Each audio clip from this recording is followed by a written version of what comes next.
اعوذ باللہ من الشیطان الرجیم بسم اللہ الرحمن الرحیم۔ بچے کو صبح اٹھائیں آپ نماز کے لیے تو وہ اٹھتا ہی نہیں ہے، بار بار کہہ کے اس کو اٹھانا پڑتا ہے، اور اس نے سوات کی سیر کے لیے جانا ہو اور دوستوں کو ٹائم دیا ہو، تہجد کے وقت ہی تیار ہو کے بیٹھ جاتا ہے۔ اس کا مطلب ہے کہ اس کو نماز کا شوق نہیں ہے، جس کا شوق تھا اس کے لیے اٹھنا بھاری نہ ہوا۔ میرے والد گرامی سے کسی نے کہا جی جاگ نہیں آتی، تو فرمانے لگے صبح منڈی جانا ہو تو جاگ آ جاتی ہے، کچہریوں میں تاریخ ہو تو جاگ آ جاتی ہے۔ منڈی جانا یہ تمہاری بدنی ضرورت ہے بچوں کے پالنے کے لیے، اپنی ضرورت کے لیے۔ کچہریوں میں جانا خوف ہے، نہ گیا تو میرے خلاف فیصلہ ہو سکتا ہے، تو تمہیں نہ امید ہے اللہ سے اور نہ اس کا خوف ہے، تو پھر کیسے جاگ آئے؟ یہ مان لیا کہ صبح کا اٹھنا، سحری کا اٹھنا نفس پہ شاک ہے، لیکن اگر کسی کی زندگی کی لذت اس میں رکھ دی گئی ہو، راہ خدا میں تکلیف اٹھانا مشکل سے ہی لیکن زندگی کا سرور اس میں رکھ دیا گیا ہو، وہ مزہ دیا تڑپ نے میری آرزو ہے یا رب، میرے دونوں پہلوؤں میں دل بے قرار ہوتا۔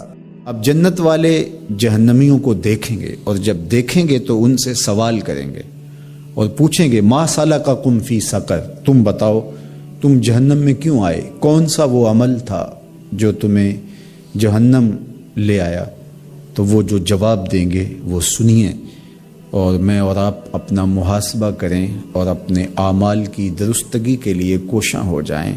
قالو، اہل دوزخ بتائیں گے لم نکو من المصلین، ہم نماز نہیں پڑھا کرتے تھے۔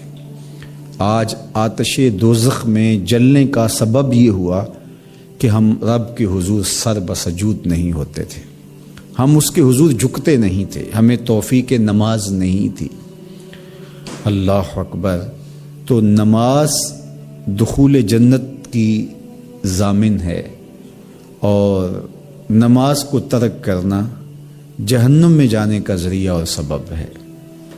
میرے اور آپ کے آقا و مولا حضور ختم المرتبت صلی اللہ علیہ وآلہ وسلم نے ارشاد فرمایا اول ما یحاسب بہ العبد یوم القیامہ الصلاۃ، قیامت کے دن بندے سے سب سے پہلا پوچھا جانے والا سوال نماز کا ہوگا۔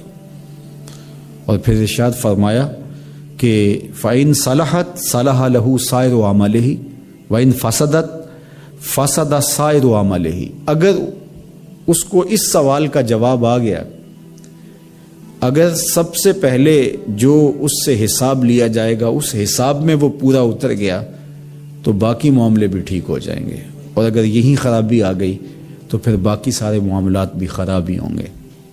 تو پہلا پوچھا جانے والا سوال نماز کا ہے۔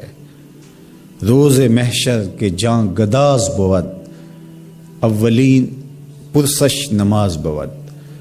وہ حشر کا دن جو کہ جان کو پگھلا دینے والا ہوگا، اس دن سب سے پہلی پرسش، سب سے پہلا سوال نماز کا ہوگا۔ تو میں اور آپ دیکھیے کہ ہم اللہ کے حضور پیش تو ہونا ہے، تو کیا ہم اس کی تیاری کر چکے ہیں؟ اس سوال کا جواب ہم اپنے رب سے دے پائیں گے؟ اور اگر ہم بالکل اس کے جواب کی کوئی صورت نہیں رکھتے اپنی عملی زندگی میں، تو پھر کیا آخرت اور جو آنے والا سخت دن ہے یہ کوئی افسانہ ہے کہ ہم بس اس کو سن کے آگے گزر جاتے ہیں؟ یہ امر واقعی ہے، یہ ہونے والا ہے۔ تو ہمیں اس سوال کا جواب تیار کرنا ہوگا۔ جب امام جو ہے وہ خطبہ ختم کر رہا ہو تو لوگ مسجد میں آ رہے ہوتے ہیں، اور پھر بہت جلدی نکلنے کی ہوتی ہے۔ امام کے منبر پر بیٹھنے سے قبل مسجد میں آنے کا رجحان پیدا کرنا چاہیے۔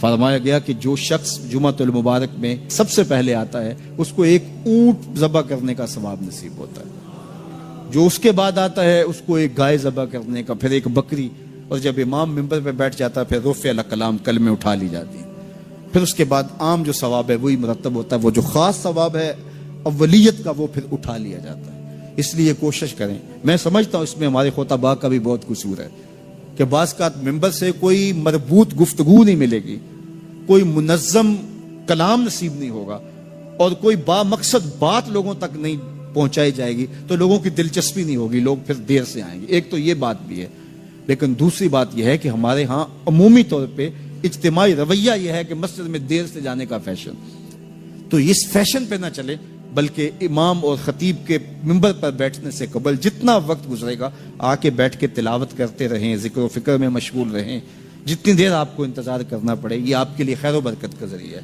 اور پھر آئیں اور پوری گفتگو سنیں اور اس گفتگو کا یقیناً نتیجہ آپ کی زندگی میں مرتب ہوگا. اور اگر آپ سمجھتے ہیں کہ میں بہت زیادہ مصروف ہوں اور کوئی آپ کو کام ہے تو شریعت نے آپ کو اجازت دی ہے کہ آپ لیٹ بھی آ سکتے ہیں.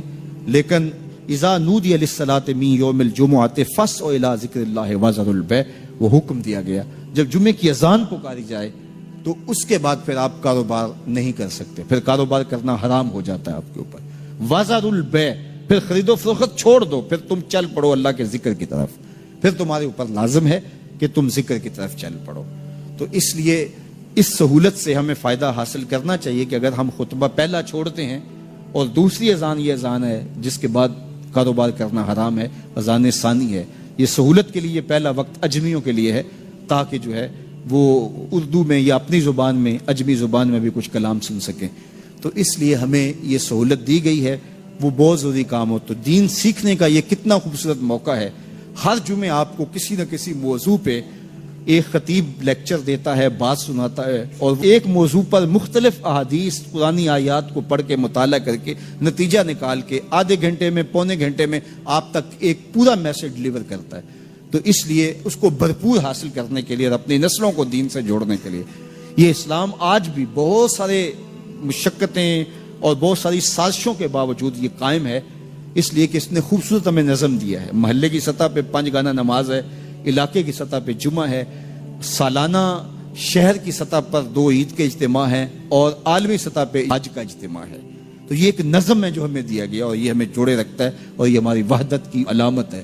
اللہ تعالی ہمیں 5 گانا نماز کی توفیق عطا فرمائے اور اہتمام کے ساتھ نماز جمعہ کی توفیق عطا. ایک حدیث میں آتا ہے جس نے 3 جمعے بغیر کسی عذر کے ترک کر دیے اس کے دل پر نفاق کی مہر لگا دی جاتی ہے. اللہ ہمیں محفوظ فرمائے. وآخر دعوانا پڑھ عالم فاضل ہویا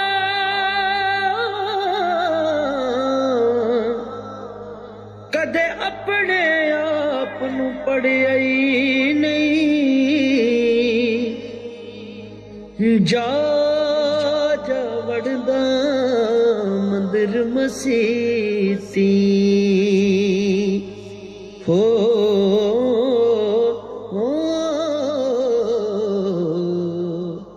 کدے من اپنے وچ